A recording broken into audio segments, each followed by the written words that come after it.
The Tinkerer is one of Spider-Man's oldest villains, preceded only by the Chameleon and the Vulture. He first appears in the second story in the back pages of the sensational Spider-Man number 2, the same issue that introduced the Vulture. Here, we are introduced to Phineas Mason, aka the Terrible Tinkerer, who runs a shop repairing home electronics for ridiculously low prices. However, this amazing deal is a trap. When innocent citizens bring their radios in to be repaired, the Tinkerer puts in cleverly disguised bugs so that his alien overlords can listen to everything these poor bargain hunters say. Apparently, the aliens know that eventually, key members of the government and military will be unable to resist these incredible savings, and they'll learn all of Earth's secrets so that they can invade and conquer us all. Spider-Man stumbles across this plot and exposes the aliens, and then they flee, after letting us know that they can never again return to Earth. Anyways, after this, the Tinkerer actually has a pretty good deal going. He's a true career criminal and makes his money designing all the crazy gadgets that other supervillains use. Technology like Mysterio's suit and Scorpion's tail. One of my personal favorite Tinkerer creations was Big Wheel.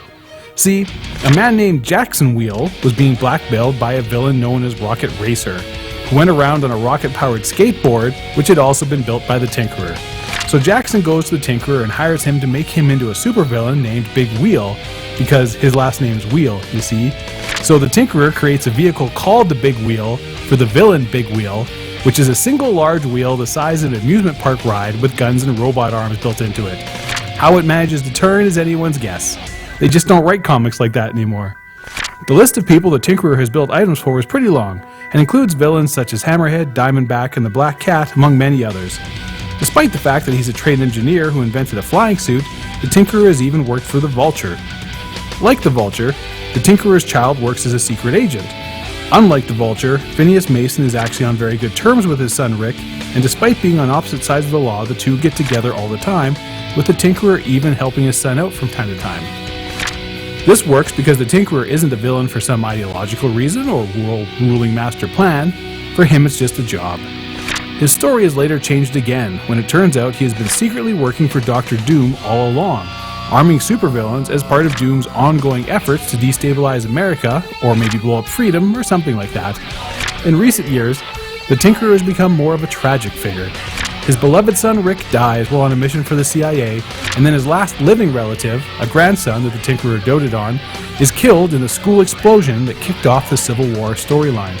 After this, he's caught by the Punisher, and he begs Frank Castle to kill him, as with all of his family dead, he has nothing left to live for. Instead, the Punisher stabs him in the back and paralyzes him. He is then sent to prison for breaking the Registration Act, although while there, he does help the Richards children escape from Prison 42 because they remind him of his own grandchildren. Now confined to a wheelchair, the Tinkerer shows up in the iconic Wolverine story, Origins. First, is one of the few men who can work adamantium, and then again when Wolverine himself gets the Tinkerer to make some devices out of carbonadium, a metal that negates healing abilities. After Civil War, things get a little better for the Tinkerer. It turns out his son Rick is still alive, he was just really deep undercover. The Tinkerer then goes back to his old ways, once again making gear for supervillains for pay, and a few years ago he showed up in Superior Spider-Man number 15 making gear for the Hobgoblin. He's also appeared in 2 episodes of the animated show The Sensational Spider-Man. He's a lot younger than in the comics, but he stays true to character, having been hired to design suits to give powers to villains. He also appears in several video games, notably The Amazing Spider-Man vs. the Kingpin, which appeared on the Sega Master System, where he fights Spider-Man while driving a forklift. I guess forklifts were considered really scary in 1991? In Marvel Ultimate Alliance 2, he's the main villain, but they couldn't find his forklift, so he has to drive a tank bot instead. Sorry, Phineas. The Tinkerer will be played by Michael Chernus in the upcoming Spider-Man Homecoming. Chernus is best known for playing Cal Chapman in Orange is the New Black. While details about his character are still sketchy, it's a pretty safe bet that he'll be the person who builds the flight suit used by Michael Keaton's Vulture. Whatever his story is, it'll be interesting to see how Sony tinkers with this iconic Spider-Man villain. If you want to know more, go ahead and click on the face of any of these characters who are going to appear in the upcoming Spider-Man Homecoming movie.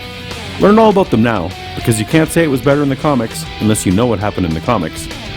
If you enjoyed this video, please let us know by clicking on that like button just down there, and make sure you hit subscribe so you can learn the origins and backgrounds of characters for all the upcoming DC and Marvel movies.